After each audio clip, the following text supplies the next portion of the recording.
reflecting over the interim between the last sermon and this about why would John weep? Pastor asked that question because you're looking, and what seems natural, it seems natural to me, at the most hell on earth that there's ever going to be. As much as we've seen, how do you describe the horrific scene that has been the history of this world? How do you describe? You see, the scale and the magnitude is what makes it a little impossible for us. We're listening to these numbers and we're hearing in Revelation where it's being described as these seals are loosed, as these trumpets sound, and you hear 2 billion die. It staggers your imagination. It's very difficult to wrap your head around that sort of scale and scope. And what is the scope of the level of atrocity in this world?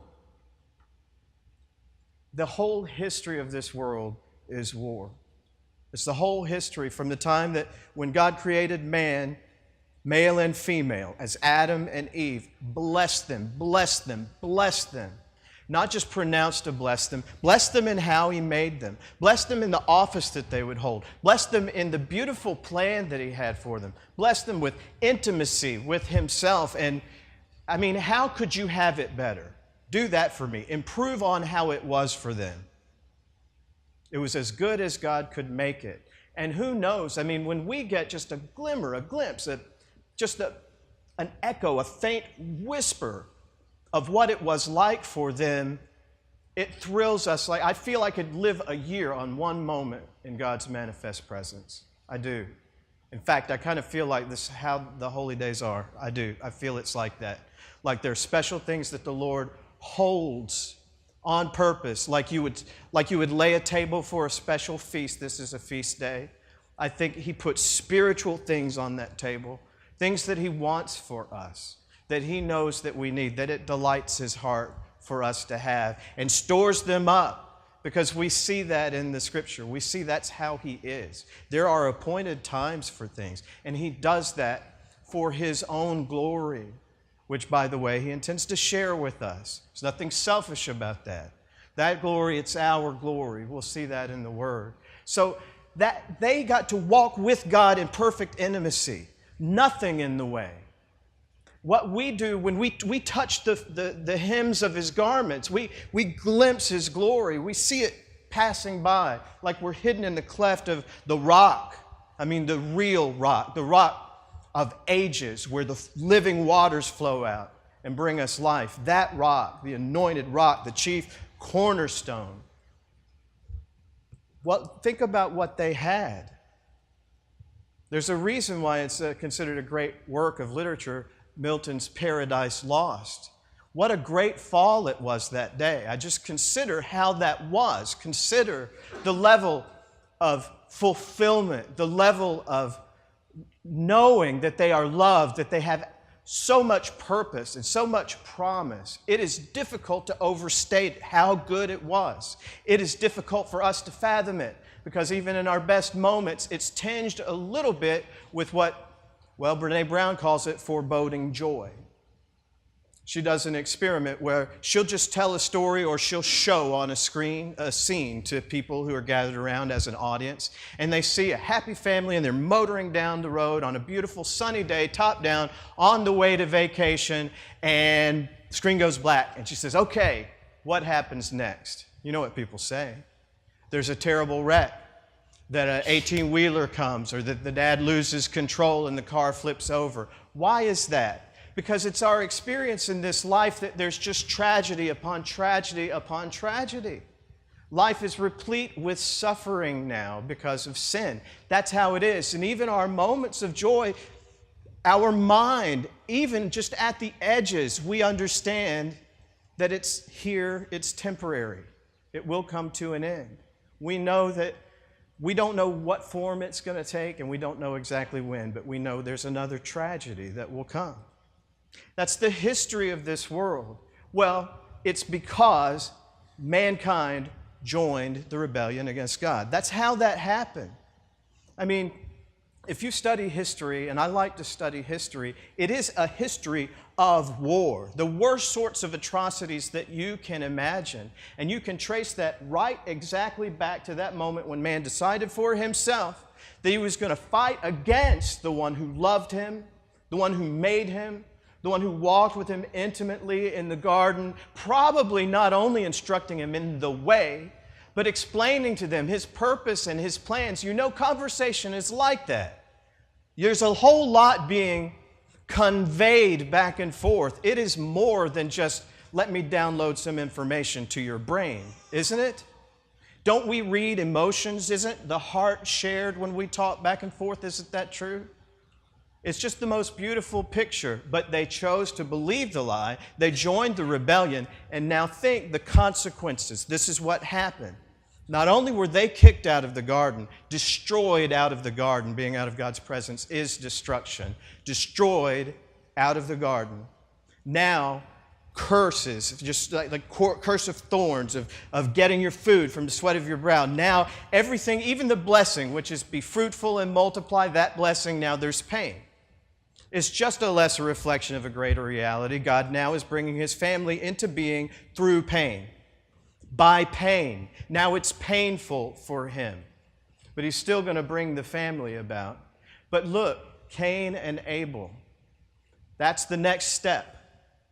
And for no other reason, none, than Abel was righteous and Cain was wicked. Not that God didn't care about Cain. He did. Cain also believed a lie. He believed God was playing favorites. We know that by how God responded to him. So you can read it in there when God comes to him and he says, look, why? Why? Why is your countenance fallen? You know, I would bless you. I don't love your brother more than you. Just do right, please. Like we heard earlier today, just pleading, turn around, come to me. But he liked nursing that grudge. He liked holding on to that. And it poisoned him, though God came and begged with him face to face that sin was crouching at his door. That is not your friend. That thing, that emotion that you find gratifying, that thing is killing you. That's what's going to happen. Now, it's going to get all over you. It's going to destroy you. But you don't have to do it. I've given you all that you need to overcome. To overcome. Now, you do right. I'll bless you. I love you just as much as your brother. But he loved the lie. He believed the lie. He nursed the grudge. And that turned into murder. And I don't know what conversation happened between Cain and Abel, but I can imagine, because I've been Abel before. You ever been Abel before? Somebody has come and they've expressed something and you know they're in life and death peril. Don't you beg them? Don't you plead with them? Haven't you been there? Oh, don't do this. That is so not true. You know, I love you. I know Abel said that. He loved his brother. I know that he did. He was a type of Jesus. So whatever conversation took place there would have looked like Joseph's conversation with his brothers. Would have looked like Jesus' conversation, holding his hands out, begging, please, don't do this thing. Why would you have it this way? Don't destroy yourself. But he was filled with violent wrongdoing, murder, envy, jealousy. And he killed his brother, spilled that blood, murder. Now, I put it to you, there's no difference at all between that moment and World War II, except for scale. See, only difference is in the numbers. That's what I mean by this is a history of war. What do we see? Don't we see this world just soaked in blood? Man's inhumanity to man? If you study ancient history, it starts with a record of great warfare. I mean, James explains it in chapter 4, where he says, where do you think wars come from? Where do you think that comes from? Between people, amongst people. What's doing that? You don't have to have a political science degree to understand it. He said it's this simple. You want stuff that other people have, so you try to take it from them by force. And that's the bottom line of where it comes from. But if you read the records, go past ancient Greece, go back as far as history will go, and you will find nation against nation. You will see slavery. And please try to imagine, I don't know how many of you have read the Gulag Archipelago. I don't know how many of you have read Man's Quest for Meaning by a man that survived the Nazi death camp. The histories give you so much more detail of what it is to suffer under tyranny, what it is to be tortured and tormented. You know, just the Vietnam War, which really lasted more like a quarter century. Our involvement, more like 10 years-ish, because we sent our troops in 65 and we didn't get out of there really until 75. But look, that goes back a long way for that country, and they still talk about it today, that it was like sending their children into a meat grinder. And those images that you see in Revelation of just bodies strewn and burned and destroyed, if you just grave upon grave. I've stood on different continents. I've looked in France at the biggest World War I memorial there is. It's like a sea of white stones. Far as you can see, many of them American boys that they buried there. That is the history of this world. Torture, cruelty, murder. That's what's been happening. Now, I don't know about you, but I can identify with what was happening in the world in World War II. And when I try to consider this day, I think about that.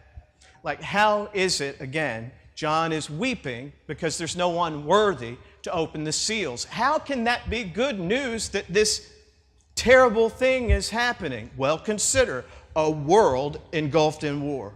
The whole world in the throes of war. Imagine most people are under wicked, evil Axis power, and they are just being like cannon fodder. They're being subjugated. Their freedoms are taken. They're put in prison. Some of them are just being systematically starved. Some of them, as we know, what was happening in Hitler's Germany at that time? Well, that was just like an assembly line, industrial revolution kind of efficiency in killing people. They were just being incinerated. It's the most grotesque thing that I've ever seen, because they have film of what was going on. It's very difficult to digest that. Imagine the world is in the midst of this war. And what if you knew that the unleashing of those trumpets, of those judgments, would mean liberation for everybody who was in that POW camp? What if you knew that they would cease to now starve and would have food? Nobody would perform cruel medical experiments on them anymore. And now they would be free. I mean, think about all of the peoples that were, I don't know, I don't have words to describe what it would be like to be under the regime of a guy like Stalin who was in power. We have some record of things that were going on with him. I don't know how to describe it. But you see, the day when what we would call D-Day in World War II, this is D-Day. It's what this pictures. It's what we're talking about. The red banner is waving. When the trumpet sounds, when the shofar sounds, a call to arms. Really the war to end all wars. Really. To put down and topple these governments by men. Everybody thinks they're going to achieve utopia. They have through history. Where's your evidence? Where is that? Show me that. Everybody says they can do it. Everybody stands up and takes their turn like everybody has around the world. Egypt was a world ruling power at one time. Babylon was a world ruling power. Rome was a world ruling power. Greece was a world ruling power. The Ottomans virtually were. Just go around the world and look at all of these peoples who have been in power. Who hasn't turned it into a nightmare? Which group of people? Who's the one who stepped in and stopped all of the bloodshed and the pain and the tears and the torment? Who has done it? Now you see the level of desperation and why John is saying that. Even if it means unleashing an atomic bomb, which is what it took to achieve victory in Japan. You see, that is a horrible thing. A horrible thing, much like the tribulation is a horrible thing. Of course it is, by itself. But what if that means the liberation of all of the peoples? What if that means putting Satan away and that people are no longer in prisoner of war camps and that finally there can be peace? Well, you see, then that becomes good news. You see how that if you are on the side of freedom, if you are part of the liberation forces, this is a great day. This is a great day. The day that you've been waiting for. Now, if you're on the side of the enemy, if you're part of the Axis powers, or even if you should have been part of the liberation forces, but you're in the POW camps and you decided to work for the Nazis instead, I mean, that's just like the false teachers, the false prophets that are working for the enemy, just like the ones that in Jesus' parable, he's saying, you're making merchandise out of them. While I'm gone, you got drunk and you began to beat the servants instead of feeding the children like I said. Yeah, it's a bad day. It's the worst possible day. It's going to be hell. It's going to be hell on this earth. But then it's giving birth to everything that we've been looking forward to. So it helps me to understand a little bit how something so, terrible and apocalyptic, how can you weep thinking, well, maybe it will never come? That's how. That's how. Let's turn to Hebrews chapter 12 to start with.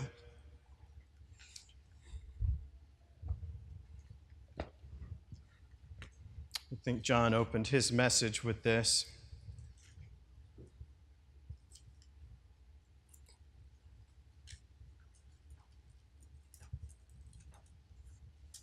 So, the one who actually is worthy to break those seals, the one who has, in fact, paid the price, lived a perfect life. You see, he's a just and a worthy judge. Why? Because, look, he suffered everything that we suffered. There's nothing that we have been tempted with that he hasn't been tempted with. And yet, without sin, he was perfectly loyal to his Father. He never misspoke. He never sought for self-gratification, not one time. He never had petty larceny in his heart, like we do often, where we'll just take a little bit for ourselves, that little bit of selfishness that shows up. He never did that because it would be taken from us. So he always spent himself in order to spare us. Now that's why, when it says that if you confess your sins, that he's faithful and just to forgive our sins and cleanse us from all unrighteousness. Now it says that he's faithful to do it. He gave us his word. He's faithful. It means he'll do what he says. But it also says he's just to do it. And he's just. He's just because he paid for it. He paid full price for it. He gave everything. And so he is worthy to unleash those judgments. And he alone is, you see. So what is it then that enabled him to suffer the way that he did in order to give us what this day represents? This is a day that represents our resurrection, or if we are still alive when he returns, our changing in a twinkling of an eye from this corruptible flesh. This tent will be taken off. We will be unveiled, and who we are, which is glorious, will be revealed, and we will see him as he is face to face. This is that day. This is the day when we see his glory. This is the day when we see the glory that he's placed in us. That's what it represents. So in order to provide this day for us, he had to go through hell. He had to do it for lots of reasons. He had to, if he's going to be a faithful and a merciful high priest, if he's going to have compassion when we come to him, when we have a need, you see, that means that he's got to have needs. He's got to know what it's like to be sleepless. He knows more than we do. I mean, we've probably all had a few sleepless nights. Sometimes because we're worried about someone and we just can't sleep, and maybe all we can do is pray, walk the floor. I've done it. Or beg and plead somebody sometimes. Don't walk away from the Lord. I remember a particular friend, loved him, like my own heart. I don't know how to say. I couldn't have been any closer, like a brother to me. And just begged and pleaded and begged and pleaded, and yet he walked away. It still hurts. I know it's not really me. I understand all of the hurt belongs to the Lord, but the Lord knew what that was like. Look how many times, just read through, how many times did he say, okay, you guys go ahead. I need to pray. Praying through the night. Look, he did that a lot, or getting up before the sun came up and going out and praying. Who knows? What does it mean? And you read through the Psalms and you see things where it's Jesus. David begins, and you're reading, and it's David praying, and then you see a part where he's saying how his heart is broken, and there's nobody there that can comfort him. And you know it's Jesus, and you understand who. Nobody was there to comfort him, save his Father. That's it. Many of the things that he suffered, he really did walk alone. But he had to bear every heartache. He had to know what everything was like to be that faithful and merciful high priest. To be a righteous judge also, he had to do it. And also to provide our means of healing for it all. Every time he did any of those things, he was laying provisions in our path. The things that we pray for, that we need in those moments. Think of them as literal places on a literal trail. That trail is your life. Those places are places of great peril, perhaps, where perhaps you're likely to have an injury or something. How did those supplies get there, right where you need them? How did that happen? He made that provision in himself. He literally took all of those things on himself, every tear, every hurt. He bore them himself so that he could provide for us. That was the only way that it could be done. And he was willing to do that so that we could share with him. If you want to boil it right down, and I find it helpful too, what God has in mind is for us to enjoy each other forever. That's it. Really. To be together. You see? Without no barrier, no separation, just joy, peace, harmony, pleasure. That's what he wants. He wants us, and he wants us to be together with him. So in order to provide that, we know what Jesus had to go through. It wasn't just 24 hours of hell. That started in the Garden of Gethsemane and then ended at the hill on Calvary. Although that was, for sure, a very difficult passage. It was really all of his life, wasn't it? Who knows what all isn't spoken? The books couldn't contain it if everything was listed for us.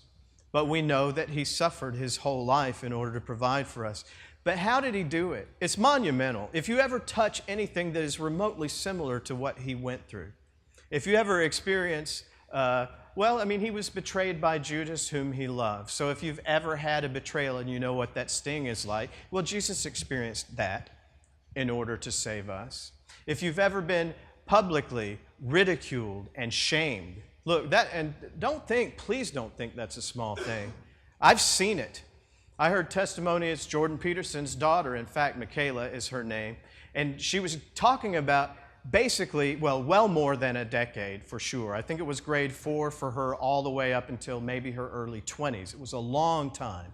She suffered and suffered and suffered excruciating pain, handfuls of different kinds of medicines, heavy-duty painkillers, so heavy that she had to take a stimulant in order to have any cogent thinking, wakeful time in her day. And she was just in pain and misery. But she just sort of went through the grind. But what's funny is what motivated her to look into diet and to try the ridiculous thing that, or as she saw it, as it's called an elimination diet, to remove what was probably causing all of those autoimmune problems in her body. It was because she had acne. Now, I'm sure it was painful, but I want you to get the irony of it, because we are like that. So, okay, I've got to be in excruciating pain. Okay, I have to be closeted in some dark place and lay in the bed, and I can hardly have a life and all of that stuff. Well, I'm still not quite to the place where I'm going to try this radical thing or consider this entire branch of healing. I'm not looking at that. I'm not a crazy person. I'm a person of science. Okay. But don't let my face get messed up with people. Right. Well, people are like that, I'm saying. And I know this. I mean, I know it from my personal experience. I know it from other people. We would rather suffer tremendous things than be shamed, wouldn't we? So that's not a small thing that he was stripped naked, publicly mocked and jeered. Not just that. Not just the physical pain that we know he went through. And who understands that? I don't understand it. I know I've been to the place where I've just begged and pleaded, Lord, just take me out. I can't endure it. Watching the ticks on the clock, hoping to make the next second. I mean, that's when you're getting down to it, when you're thinking in terms of the next second, right? And there are times that'll bring you there.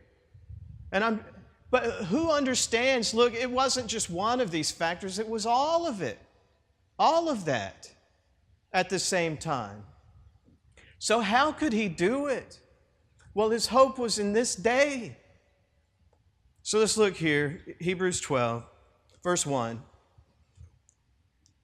Therefore, since we have so great a cloud of witnesses surrounding us, let's lay aside every encumbrance and the sin which so easily entangles us. And let's run with endurance the race that's set before us. How? We fix our eyes on Jesus, who is the author and the perfecter of faith, who, for the joy set before him, endured the cross, despising the shame, and he sat down at the right hand of the throne of God. Now you consider him who has endured such hostility by sinners against himself, so that you won't grow weary and lose heart. Now here I see intertwined the thing that allowed him, that enabled him to make it all the way to the finish line, was the joy that was set before him. That's us. That's this moment that we're touching in the heavenlies as we understand it more now than ever. And I'll be frank, I'm still chewing on a lot of things that the Lord has revealed recently. It's too wonderful. It's too wonderful. It is. And also, it's a little too complicated for my mind in some ways. But the little bit that I grasp, well, it's enough for me to chew on, let me put it that way. And it makes me really, really happy just to consider. But understand, this moment is a real moment. That, as it says later on in this chapter, that when we come to this assembly, that we're really coming to a real place, not this temporary place. There's a whole other realm that exists. There's a spiritual realm. It does not make sense in terms of linear time, which is how in the flesh we experience time. But that's not unusual. God does a lot of stuff that doesn't make sense according to just the material universe, because he's bigger than the material universe. You can't explain him any more than you can explain your mind and consciousness in terms of physics and chemistry, the molecules just randomly rattling in your brain. That doesn't explain consciousness, art, literature. That doesn't. Right. In the same way, you can't just look at matter and understand God, so I get that. But how is it that we are now seated with him in heavenly places, that we are now in his presence, that this is the lesser reflection of the greater reality? So, I mean, what do you do with that? What it means to me is that as much as you always know that that's true, I feel like Isaiah in Isaiah 6. I feel like that. What does that mean for us? Think about that. I think the implications are virtually without end, and they are staggering.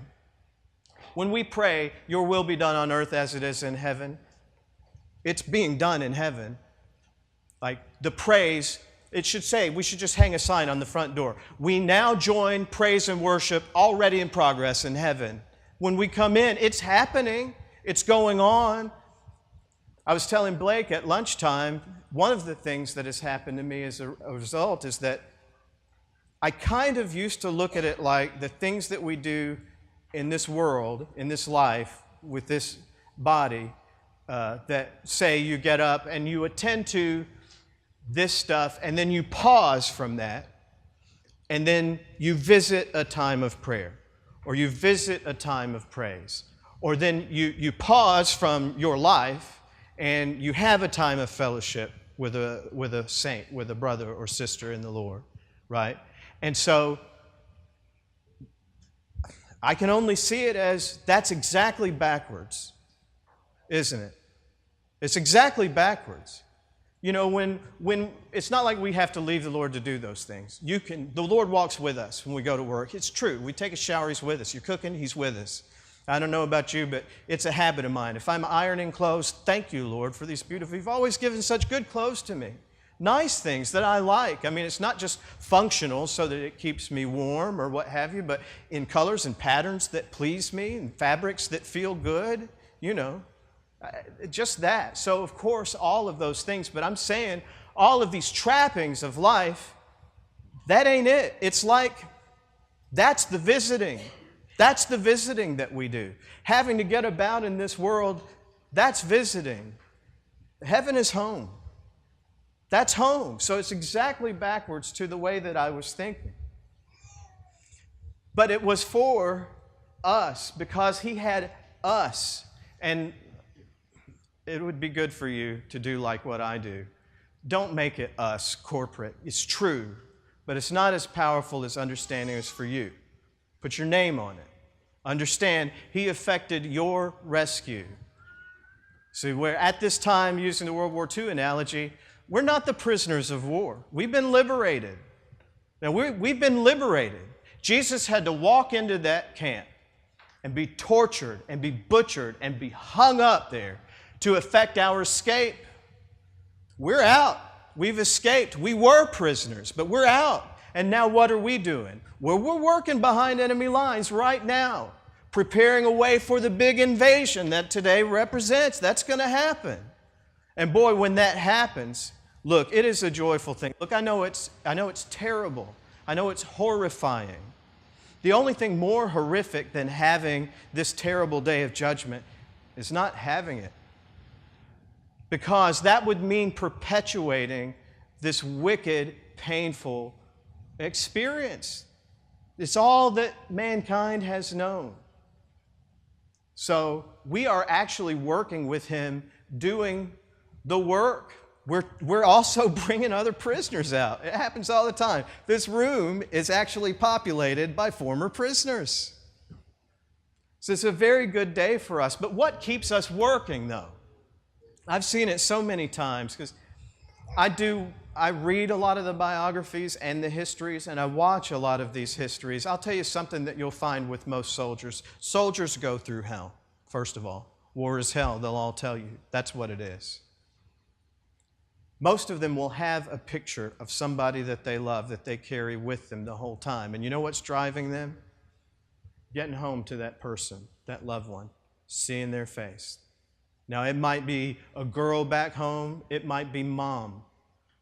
But whatever it is, it's usually a face, too. That's usually how it is. Because, look, faces are important. I don't know all there is to know about that, but I do know there's nothing lovelier than seeing the face of somebody that you love and so reading that love come back to you.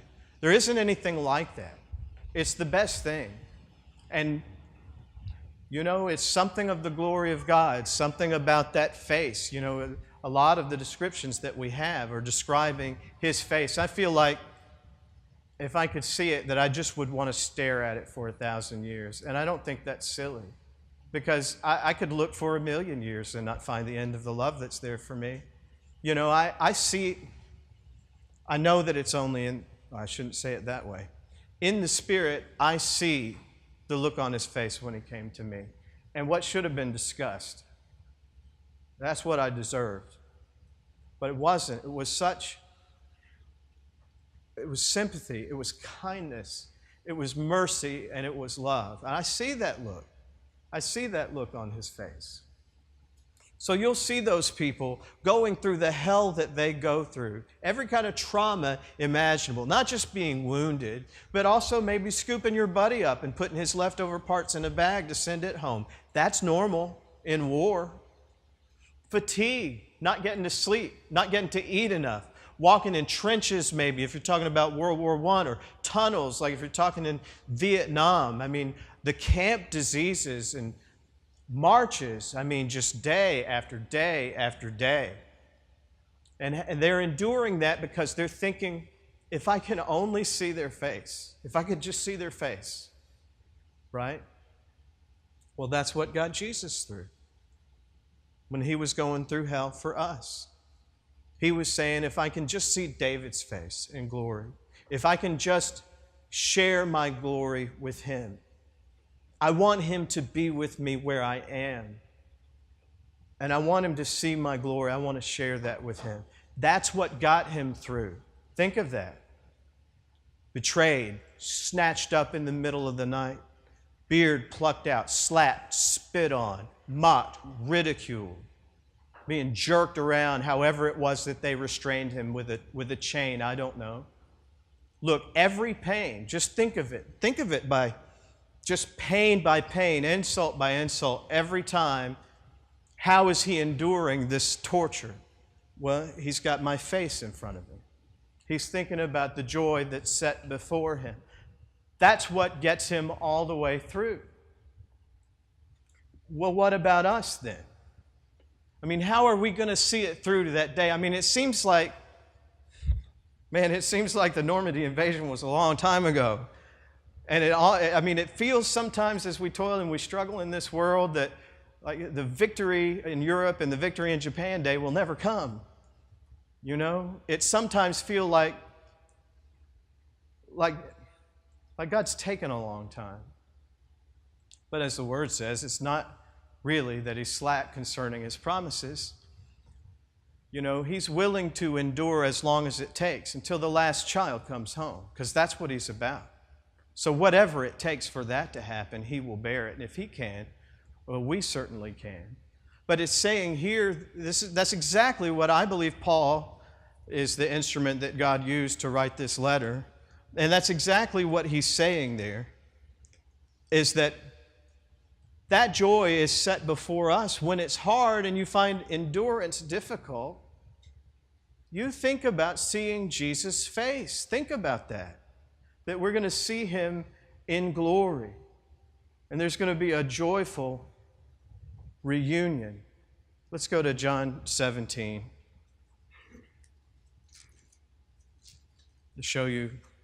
I know we look at this a lot. I reflect on this a lot. It's so profound.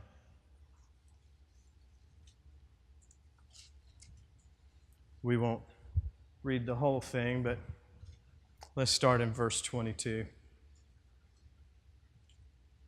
He's praying, and you know this is the high priestly prayer, and you know what hour this is, so you understand all of the context. This is the weight of the world on Jesus' shoulder. It's the culmination of all of those things that he's been working at. As the Word who became flesh from the foundation of the world, that's what the Word says.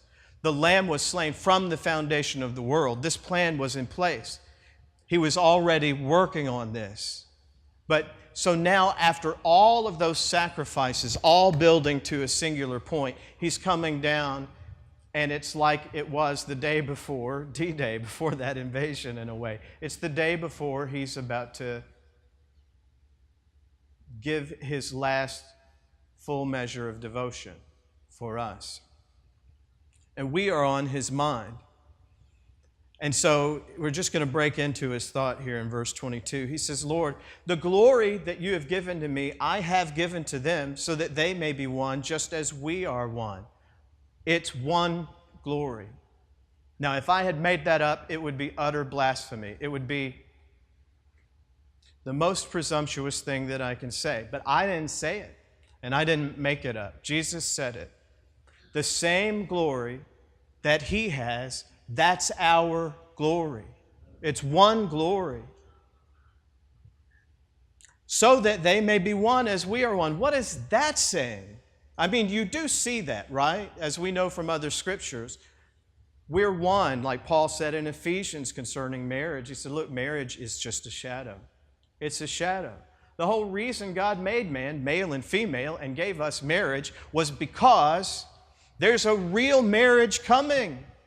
It's Christ in the church. The marriage that we see, that's what that's about. It's a picture of that. We're one. Please tell me a thing that would be more glorious than that. I can't think one up. I can't. That's one of the things I used to say to people. I remember when I was younger and newer in the faith, I had a lot of enthusiasm. I didn't have so much wisdom. I have a little bit more than I had back then, and the scars and bumps and bruises to prove it.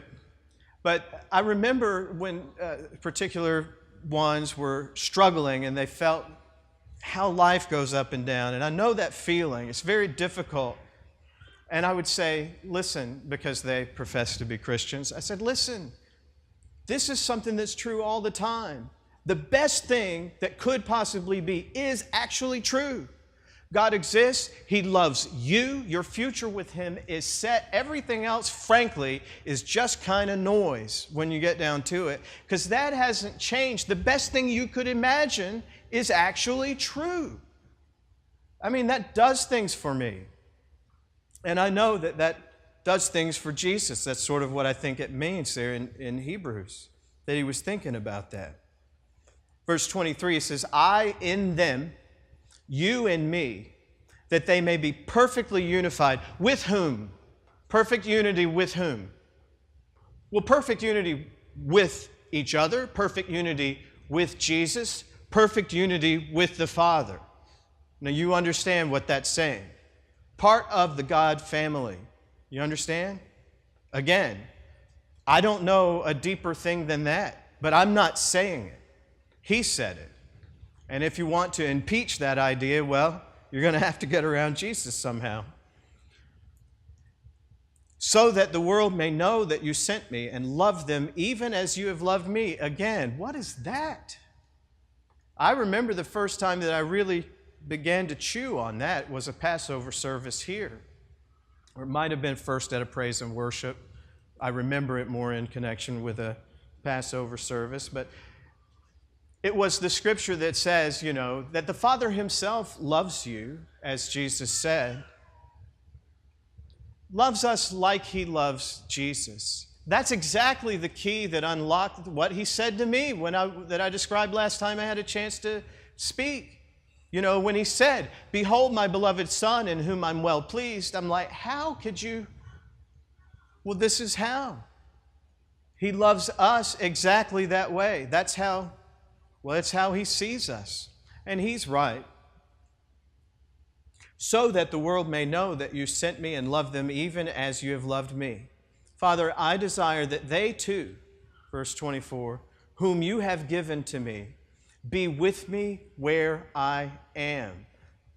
Number one, He wants to be with us, not to be separated, not coming and going, not visitors.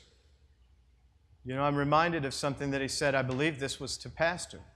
It was before I got here. But in praise and worship, the idea was all of these miracles and the wonders and the things that God does, they're all wonderful.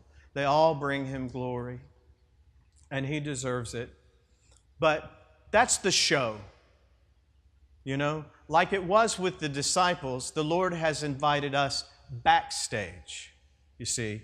When you leave after the feeding of the 5,000 and you walk personally with Him, talking along the way, and then you camp together, see. And you know that it's different. You know that it is. It's a glorious thing to work side by side with somebody that you love. It is a glorious thing. But look, there's such a thing as public. Public brings certain duties and responsibilities. It means there needs to be filtering, for instance. Well, he doesn't invite us just to that. I mean, he brings us into his most intimate thoughts, doesn't he? Well, here's a sad truth, but it is the truth. I am not as honest with him in bearing those things as he has been with me. I want to be. He knows that. I try to be. I mean, I'm working on it. But I'm a lot more stilted and staid and, guarded too much. I know that my brain gets in the way sometimes, But look at the things that he has said to us. I mean, the old prophets, those faithful men, they wanted to hear them. They didn't get to hear them. But he's drawn us into those things. And I think of the things that he's revealed just in the last 10 years. I mean, what does that say? I mean, what kind of intimacy is that? So that means, Father, I want them to be where I am. I want to be with them. I want us to be together so that they may see my glory, which you have given to me. For you loved me before the foundation of this world. He wants us to see his glory. That's this moment. That's what the Mount of Transfiguration was pointing at. It was a time out of time. They got to see it before the time, as Paul clearly got to see it, as some of us have seen things, as we heard described today. But it's a real thing, and it's the closest thing to Jesus' heart, this moment. I mean, we heard a good bit, and it's right, about toppling man's governments. Good. It's been a bloody train wreck since the start. And but for God's interventions, man would have wiped all mankind out over and over again. That is the whole point of Noah's day. Because what would have happened if God had not intervened? Well, man would have wiped himself out. So filled with violent wrongdoing is what that means. They would have just wiped themselves out. Well, what about Babel? Same thing. I mean, isn't that just a siege engine that is being built to attack God? How's that different from Satan trying to go up there and take? Isn't it the same? He's just amassing a human army. Well, let's fight God then. Well, I mean, that would have been the end, except he stepped in, right? And, well, it's the only hope that any of us have, to stop this cycle. Haven't you ever wondered about that? Why does it have to be that way? Why does it have to be that way? I mean, it's not, a lot of people get the idea, well, yeah, but if you would just implement my policies, what if we got Mohandas Gandhi to be in charge of a country? Well, examine his life some. He did some remarkable things, and I'm thankful that the Indian people got their freedom, It's wrong to be subjugated that way. It's wrong to take advantage of people that way. But look at his life. He was a moral failure in many respects. I don't want to catalog him for you, but you study it and find out. And you'll find that behind every one, you pick one. Buddha, the enlightened one, as his name means. Well, I mean, the enlightened one left a family. He left a pregnant wife to go find enlightenment, right? So he's visiting that pain of abandonment on them while he goes in search of this noble enlightenment. Well, anybody who's ever been abandoned, that's not a small thing. There ain't no enlightenment that way. That's like finding enlightenment through torturing people. There's no enlightenment there. There's nobody else who can do it. That's sort of the point I think that John was making in Revelation, Nobody but Jesus could do it. You can't put the weight of that on anybody else's shoulders, but he can do it, and he will do it. He is going to do it. And we're going to share in his glory. I think we'll just briefly refer to it. I talk a lot about David because David is close to my heart. I love King David. He's my namesake.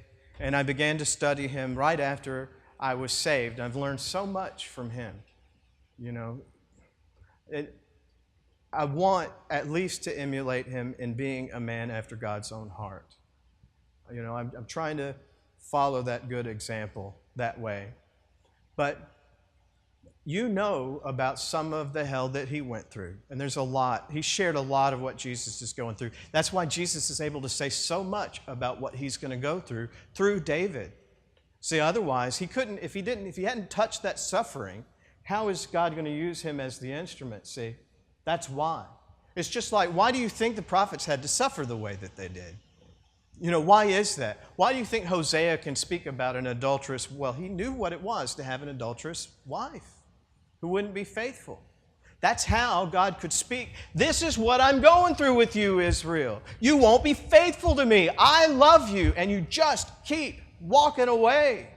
Well, if Hosea hadn't touched that, he wouldn't be able, God couldn't use him to do that. Same thing with David. And I know you know that through no fault of his own, his brothers hated him. They mocked him when he showed up at the battlefield, A lot like Jesus' brothers mocked him. A lot like Cain hated Abel. A lot like Joseph's brothers hated him. By the way, and that's just another evidence that God is God, because who can do that? How is it that you see that? It's the same story, isn't it? Reiterated. It's just like, it's like the ticks on a clock before the alarm goes off. The way God exquisitely works through time and people and puts them in exactly the right place, calls the shot in advance, and then brings it to pass exactly like he said. It's an evidence that he is who he says he is. So David suffered in that sense with his family, and then he suffered when he was brought into the palace, and he made a friend that was like I was describing to you how my friend was, that he loved like himself, probably better than himself, because that's how it is to be friends. And for no reason, except for the same reason that Cain hated Abel, Saul began to hate David out of jealousy and envy. And he got bitter against him. Satan filled him, and he wanted to murder him. And so now David has to leave all of this after all of that time. He's already been anointed to be king of Israel, and he's just probably hoping to learn from Saul and to be in that palace. It's a big job, and I'm sure that weighed on him. He's a young man. But it doesn't work out that way. Everything is stripped away. Now he's on the run. Now he lives with the real live threat of being killed every day on his back. Worse than that, he's away from anything familiar. He's just hiding in caves, and the very worst kind of people are gathering around him. That's some of what David went through. You know the story. But what got him through? Well, Psalm 17, verse 15, you may just want to write that down. It's just one verse, but it's something that it rings my bell. He says, I will behold your face and be satisfied. That's how look, everything that he goes through, and him more than anybody, we see the inner life. You can see it. He doesn't hold back when he says, my tears have drenched my bed. I am wasting away. I can't get any kind of sleep. I have no rest. I feel like I've never even seen the light. I don't remember what it was like. He poured himself out in all of his pain and his agony, and he's saying it will be worth it because of this day, because of trumpets, when he can see God's face in his glory. And that's the same thing as seeing God face to face. And he said, I'll be satisfied then. That's where all of his hope was. Just like you can imagine that soldier carrying the picture. It's Jesus' picture that David's got in his helmet, in his flak jacket. And that's how he suffered. And that great cloud of witnesses in Hebrews 11, that's how they did it. That's how Isaiah did it. Because he loved the Lord that much, and he was looking forward to seeing his face. I see it all over. Job. What do you think Job meant when he said, I know my Redeemer lives, that I will see him stand on this earth, and that I will behold him. Isn't that talking about this day? When is he going to return and stand on this earth? You see, that's when he's going to return and that's when he's going to see him. That's when he's going to be resurrected. That's where all of his hope was. And that's the thing that cries out inside of us. It's this moment. And we know, there are many places and things that are wonderful, like all of those scriptures that refer to the new heavens and the new earth and what the new Jerusalem is going to look like there in Revelation 21. I like to reflect on that. It is wonderful to me. The crowns that we're going to be given, imperishable crown, crown of righteousness, unfading crown of glory. It's wonderful, and especially because, as we're going to do at the feast, we're going to lay those crowns down at Jesus' feet. So we get to give that to him. And of course, we know, he's going to give his glory to us. So it's very much like the picture that we see between the Lord and the Father, where the glory is just, it's like infinity. It's just, you don't know where one stops and the other one starts. That's how it is. And also the fact that there are going to be no more tears on this earth, that there won't be any sickness, no more pain, no more torment. All of those things are wonderful. But for me, they're not the deepest thing. I love all of those things, and I do spend time on purpose thinking about those things. Because, look, it is helpful to remember that this is not forever. It is instructive. It gives you perspective to know that what is a reality for us day in and day out for 70 years is very temporary, very temporary. But what is coming is eternal. It's permanent. So it's good to reflect on those things. But none of those things, they're not powerful enough to me to see me through. Not the hardest moments, not the most difficult things. Job, what he went through, I can't imagine it. Maybe a little bit. I have enough experience to try to grasp what he experienced, And when he's saying, how do you think he can say, though he slay me, yet will I trust him? Well, where is that? How can you still trust him if everything is gone and over? It's like 1 Corinthians 15, where Paul is saying, look, if your hope is in this life only, then, we should pity you more than anybody. The hope is in the resurrection. That's why he says, I know my Redeemer lives. I know that I will see his face, and that will be enough for me. And that's how it is for me too. What this very day represents, this moment. Because I haven't been to the Mount of Transfiguration as such. But I've seen the Lord, though. He's come to me personally, saved me personally, cleaned me up personally, healed me, walked with me, spoken things that are too wonderful. My heart feels sometimes like it can't bear them to me. And it flat ruined me for anything else. There's nothing else that can look shiny compared to him. And I almost feel like the moments in between, it's like you're holding your breath, kind of, Like you can do it. You can be underwater and hold your breath, but you can't do it forever. And at some point, you almost get into a panic, don't you, about getting up and getting one more breath. Well, I feel like that. Like that's how it is. I know that that's how he feels about me, which is how he feels about you, which is what it makes this day so glorious, is what I'm saying, that this is the thing. Like when Jesus said when he said it at Passover to the disciples, with great desire I've desired to eat this Passover. Well, that was a betrothal meal.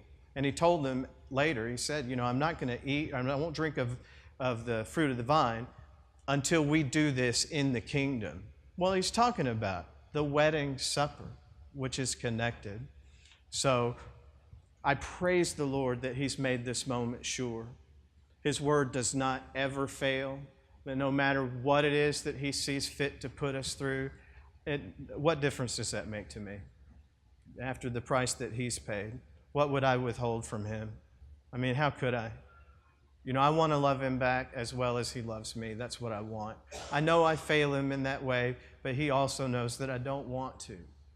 I mean, I want to make him happy. I don't want it hard to walk. I don't want it hard for him to walk with me. I want it to be delightful for him. It should be. I mean, he deserves a companion like that.